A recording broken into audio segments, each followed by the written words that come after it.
Hello friends, welcome back to my channel. Today on the Technify Teacher, we're going to be taking a look at Texthelp's PDF reader to annotate digital documents. Let's get started.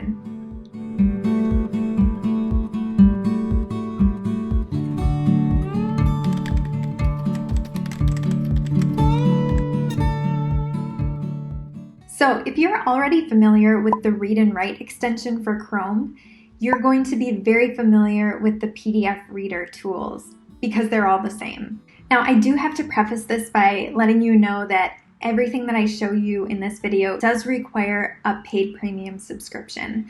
I've been fortunate enough in all of the districts that I've worked in that have provided some level of access to these tools, whether it be through group licenses or individual licenses based on specific students' needs. So if you don't currently have access to these tools at your school, it might be worth looking into. However, if you're a teacher, you can get access to these tools for free. You just need to go to Texthelp's website, fill out their form, add the extensions to your Chrome account, and I want to say that when I did this, I had access to the premium features within like 24 hours or something like that. So it's really great to give you access so you can get familiar with the tools that your students might be using. But I also use them all the time. They're really helpful. So it's good to look into for all of your students. First, I want to show you how to open up a PDF in the PDF reader. Now, you are going to need to have this already added to your Google account. So to do that, you would just go to the Chrome Web Store, search for Texthelp's PDF reader, and add it to your account. I'll also include a link to that in the description box below. So once you're in your drive, you would find the PDF that you want to annotate, right-click on it, open with, and then you're going to select Read and Write for Google Chrome.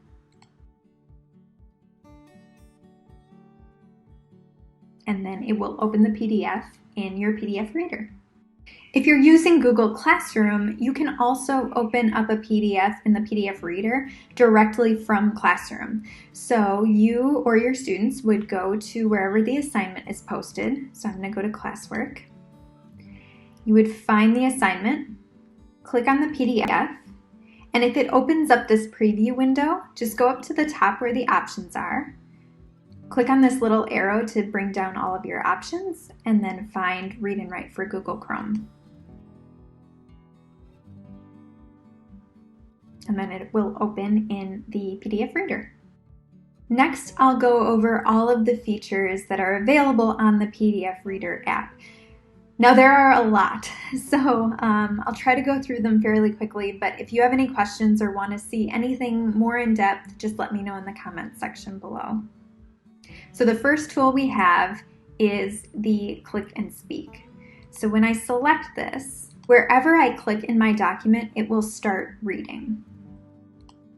Rather than remaining in the North, Tubman made it her mission to rescue her family and others living in slavery. Harriet earned the nickname Moses for her leadership. And then you can use the stop and pause buttons up here at the top. Now, I have the option selected right now for continuous reading, which means that it will keep reading until I tell it to stop. To change this, you can go up to these three buttons or these three dots in the top right corner, click Options, and then under the speech options, here's the selection for continuous reading. So I'm going to uncheck that. And now when I click, it will only read the sentence that I clicked on. And it will read no matter where I click in the sentence. So just to show you what that looks like, I'm going to click right in the middle of this sentence. Over time, she was able to guide her parents, several siblings, and about 60 others to freedom. And then it stops. It will not keep reading. It only reads it sentence by sentence. So I know a lot of students that I work with like that option because they like to kind of be able to control what they're listening to and how fast they're hearing it. The next tool is the dictionary tool. So you can highlight a word within your document. So let me see. Civilians might be a word that some of my students haven't heard before or aren't familiar with. So I'm going to click it so that it's highlighted, and then I'm going to go up and click on the dictionary icon, and it will give me a dictionary definition of the term that I highlighted. You can also play these so that you can hear them. So I can hear the word. Civilians. And then I can listen to each definition. Noun. Someone who is not part of the police or the armed forces. Many civilians fought in the war. Now, if your students need a little bit more support, maybe that isn't a familiar word, or they need a visual representation to kind of help them further their understanding, they can also click on the picture dictionary. It doesn't always have a picture for every word out there, so just keep that in mind. There might be some words that they are looking for a picture for that they don't find on the picture dictionary, but it does a pretty good job. Next, we have the text reading tools. So if I go in and I highlight a paragraph and I hit this play button, it will play what I've highlighted. Harriet Tubman was born in Maryland, and both of her parents were slaves. And again, it's going to highlight, or it's going to read only sentence by sentence because I have that continuous reading option unchecked right now. Next, we have the screenshot reader. Now, in this particular PDF, all of the text is being recognized as text with the reading tools. So it's not really necessary in this case, but the screenshot reader is good if you have a PDF where the text maybe is being presented within the image or within an image, and it doesn't recognize it as text. You can use the screenshot reader to draw a box around the text. And it'll take it a second to translate it into readable text. Harriet Tubman. And then it will read it to you. And then you also get the option on the bottom of your box to play it again. And then if you want to exit out of there, you just click the X in the upper corner. Next, we have the translator tool, which is exactly how it sounds. So I'm going to highlight a word. I'm going to click the translator, and it'll give me that word in the language that I have identified in my options. And the different languages that are available are Dutch, English, French, Portuguese, and Spanish. Next, we have the highlighting tool. Now, this one's kind of cool because it can do a few different things. First, you can use it as a plain text highlighter, which my students and I use all the time. So, for example, in this document or in this assignment, one of the directions is to highlight 3 to 5 keywords, and I've told them in the comments on the side that I want them to highlight these in blue. So if I go back up to the text, I'm going to do just that. So I'm going to highlight this first term, of course, Harriet Tubman, and I'm going to enable the highlighting, and I'm going to click blue. And now whatever text I had selected is going to be highlighted in blue.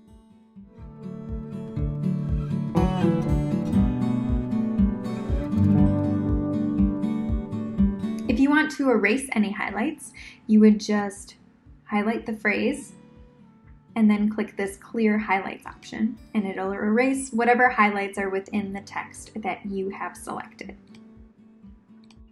So one of the cool things that you can do once you have text that is highlighted within your document is you can go up to this Collect Highlights button, click it, and you can tell it to either collect highlights by position within your document or by color. I'm going to select color because in this case I am collecting all of the blue highlights, which are my key terms. So I'm going to just deselect any other color just in case I have something else highlighted. What this is going to do is it's going to take all of the terms that I have highlighted in my document, and it's going to create a separate Google Doc with just those terms. So now I have all of my keywords in a separate Google Doc, and I can do whatever I need to with it. Maybe I'm writing an essay and I need to be sure to include all of the key terms in that essay. Now I have a document that has those terms set aside for me. It also gives you a link to the PDF, so your students can always go back to the document, back to the text where they have those highlights. The other cool thing that you can do with the highlighted text is use the vocabulary builder, and that's the next tool on the toolbar. So I'm going to click vocabulary, And again, it's going to create a separate Google Doc, but this time it's going to take all of the terms that I've highlighted and put them into this vocabulary list table. It's going to give me the word, it's going to give me the meaning, it's going to give me any symbol that it can find that might go with that word, as well as a column for me to add any notes about that term. As you can see, it does a pretty good job with the dictionary definitions, but there are a couple of things that it's not going to provide. So people or proper nouns aren't going to necessarily show up as accurate definitions. For example, Harriet Tubman, it's not going to give me a definition of who she was, as well as the Underground Railroad. It's only picking out the dictionary terms that it can identify. So just be sure that you go through those with your students so they understand which ones are accurate and which aren't. But for the most part, if you're just having students look up dictionary-based words and terms, this is a really good tool for them. Next, we have the Screen Mask tool. This is great for students who either have trouble focusing or just need a little bit of extra support when they're interacting with text. When this is enabled, wherever your cursor goes, it'll create a screen mask for it. So right now I have the settings so that it is highlighting whatever text my cursor is going over. You can also adjust the settings of the screen mask. So you just go to this gear icon, go to the screen masking tab, and here you can adjust the background color, the reading light color, the background opacity, reading light opacity, as well as the reading light height. So I'm going to adjust a couple of these just so you can see how these look a little different. And now you can see that it's very high contrast. You can also switch these around. So if instead you want to use your cursor as kind of a blackout option, you can switch these. So I'm going to now make my reading light color the dark color. I'm going to make my background completely opaque so I can see through it. And then I'm going to make my reading light, other way around. I'm going to make my background completely transparent and my reading light completely opaque.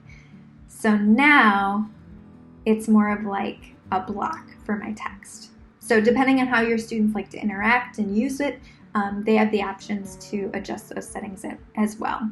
You can always go back and reset the defaults too if you want to go back to what it originally was. Next, we have the Typewriter tool, which is what allows you to type within the PDF. And this is where you're going to see several of the additional supports that are available with the Read and Write tools. So I'm going to click on this and then click where I want to add my text. And here's my text box that shows up. And as you can see, it also gives me a toolbar with additional options. So here's where I can play whatever I type. I can use my word prediction, which I'll turn on right now so you can see. The text is mostly about a Harriet Beecher.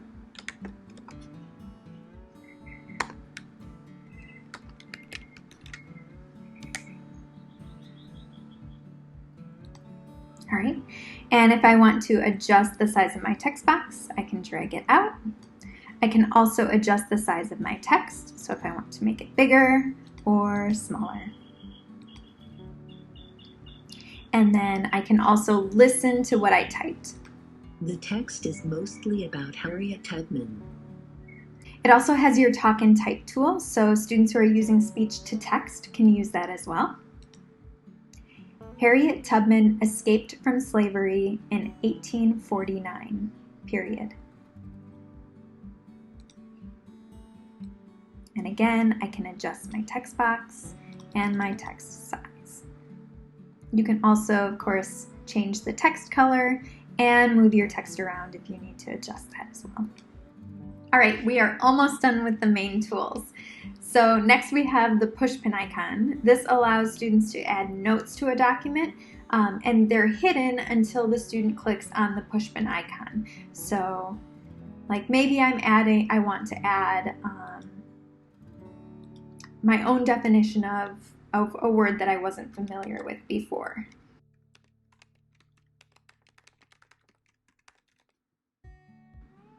All right, and I'm going to click yep. And now as you can see, the text went away, but I have this little push pin that I can click on, and now I have my notes that I can bring up. Next to that is the freehand drawing tool, which is exactly how it sounds. You can change the line color, the line thickness, and you can use your cursor to draw on your document. And then of course you have the eraser tool if you want to go back and erase anything. All right, and last but not least, we have the shapes drawing tool. So within this, you can change the line color, the fill color, the line thickness. Of course, you still have your eraser, and then you have the option to draw either rectangles, circles, or lines. Now, I will say that the circles tool only draws perfect circles, so just be aware of that. A lot of my students find that not super helpful because they are usually circling something that's not within a perfect circle. So most of the time, if they're interacting with a text, they're drawing rectangles around something. So I might tell them, you know, draw a box around words that you weren't familiar with. So it's a little bit easier to interact with the text that way. Okay, so there are a few additional tools that I want to go over really quickly.